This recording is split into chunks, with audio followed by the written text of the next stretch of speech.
अल्लाह के नामों में से एक नाम है अल मोमिन, जिसका मतलब है अमन देने वाला। दुनिया भर में हम देखते हैं कि लोग ईमान ले आते हैं। बेशक अल्लाह ही है जो दिलों को हिदायत देता है और ईमान के तोहफे से नवाजता है। शिर्क एक बहुत बड़ा जुल्म है। अल्लाह सारे गुनाह माफ कर देगा, पर शिर्क को माफ नहीं करेगा। जो भी ईमान ले आएगा, अल्लाह उसे अपने अजाब से महफूज रखेगा। अल्लाह किसी का हक नहीं मारता।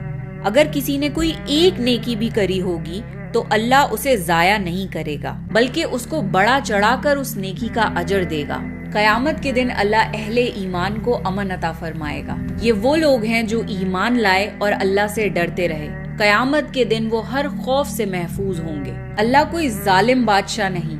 अल्लाह अमन देने वाला और अदल करने वाला रब है, और अल्लाह जिसे चाहता है ईमान की हिदायत देता है।